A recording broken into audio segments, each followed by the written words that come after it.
Bismillahir Rahmanir Rahim. Respected brothers and sisters in the deen of Allah, Allah subhanahu wa ta'ala has given certain things virtues over the others. Allah subhanahu wa ta'ala has selected times and months and gave them virtues over the others. And from the months which Allah has selected and given it virtues over the other months is the month of Ramadan, which we are waiting. Rasulullah sallallahu alayhi wa sallam kana yubashiru ashabahu biqudumi Ramadan. He would congratulate his companions of the coming of Ramadan. He used to say, Atakum shahru Ramadan shahrun mubarak. The month of Ramadan has come to you, the blessed month. Fihi tufattahu abwabul-jannah. In it the doors of Jannah opened. Wa tughallaqu abwabul-jahim. And the doors of Jahannam are closed. Wa tusaffadu fihi shayateen. And the shayateen are locked up. Fihi laylatun khayrun min alf shahr. In it there is such a night which is far superior than 1,000 months. Man hurima khayraha faqad hurim. And whoever is deprived of its goodness, he has indeed been deprived.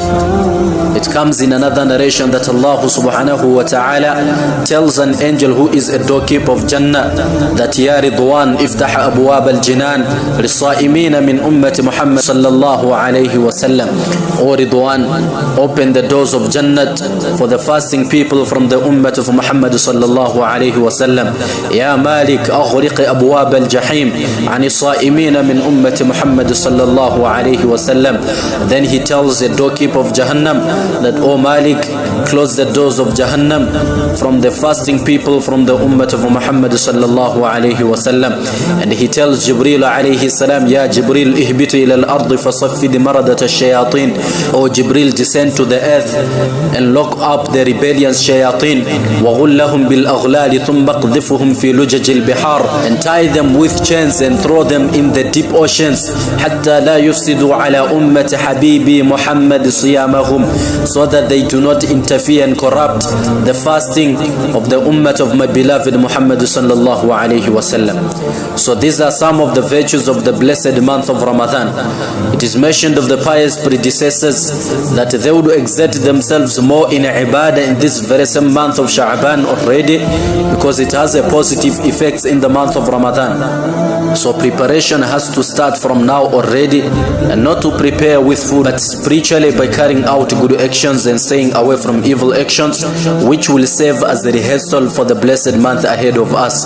Nonetheless, Allah subhanahu wa ta'ala says in the Quran, Ya ayyuhalladhina amanu, O you who believe. And this particular text, Allah subhanahu wa ta'ala is turning the attention of each and every person who has even an atom weight of iman in his heart. Kutiba alaykum as-siyam. Fasting have been made obligatory upon you. So as-sawm literally means al-imsak, to hold back. And silence also is referred to as the sawm because it is keeping away from speaking. As Allah subhanahu wa ta'ala tells us in the Quran regarding Maryam alayha salam that she said, Inni nathartu lirrahmani sawma. Indeed, I have taken a vow for ar-Rahman of observing sawm. Ay sukutan anil kalam. And that is to hold back from speaking. And in Islamic terminology, sawm means al-imsaku anil ta'ami wal sharabi wal jima'. To hold back from food and drink and having sexual relation, and not just to refrain from these things biniyyati lillahi ta'ala, but connected to it is the intention that a person is refraining from all these things only for the pleasure of Allah subhanahu wa ta'ala, because the intention is what differentiates between ibadah, which is worship, and aada, which is habit. So al-imsaku an al-ta'ami wal-sharabi wal-jima'a biniyyati lillahi ta'ala min tulu'i al-fajr ila ghurub al-shamsi, to refrain from food and drink and having sexual relation with the intention that it is only for Allah subhanahu wa ta'ala from the break of dawn until the sunset. So Allah subhanahu wa ta'ala continues with the verse, Kama kutiba ala alladhina min qablikum, just like how it was made compulsory upon those before you. This verse shows that the fasting was also found in the earlier communities and nations, and it is also giving an encouragement to the believers that although there may be some difficulties and inconvenience in observing fast, the same inconvenience was also experienced by those before us.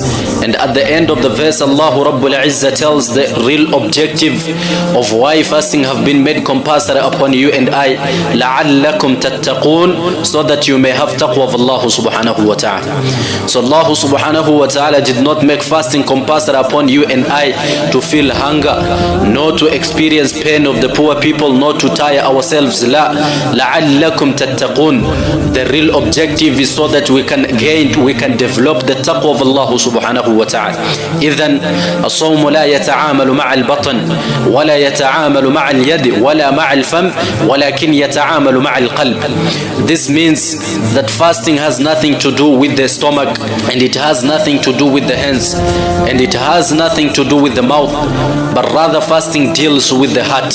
Rasulullah sallallahu alayhi wa sallam said, "At-taqwa ha huna," wa ashara ila sadrihi sallallahu alayhi wa sallam. He said the taqwa is here, and he pointed towards his chest sallallahu alayhi wa sallam. So fasting is not made compulsory just to remain hungry and stay away from food and drink. That's not the objective. Rather, the objective is لَعَلَّكُمْ تَتَّقُونَ, to adopt the taqwa of Allah subhanahu wa ta'ala. Commentators of the Quran under this verse mentions, when eating is less, the desires, passions and evil lust becomes weak, and whenever the desires becomes weak, the sins becomes less. So because the fasting kills the evil passions, that's why it is a means of attaining taqwa. Someone asked Hasan al-Basri rahimahullah ta'ala that what is taqwa? He asked him, have you walked in the path with thorns?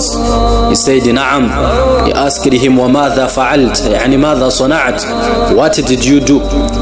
He said, ittaqaytu, I saved myself, وَجَمَعْتُ ثِيَابِي, and I gathered my clothes, meaning I held my clothes tight, وَنَظَرْتُ أَيْنَ أَضَعُ رِجْلِي, and looked where to put my leg. He said that is the taqwa, to walk upon the nur from Allah subhanahu wa ta'ala, to walk in this world while being afraid of disobeying Allah and being afraid of the punishment of Allah subhanahu wa ta'ala. So the objective of fasting, Allah subhanahu wa ta'ala mentions, لَعَلَّكُمْ تَتَّقُونَ. The only objective is so that we can develop the taqwa within ourselves of Allah subhanahu wa ta'ala.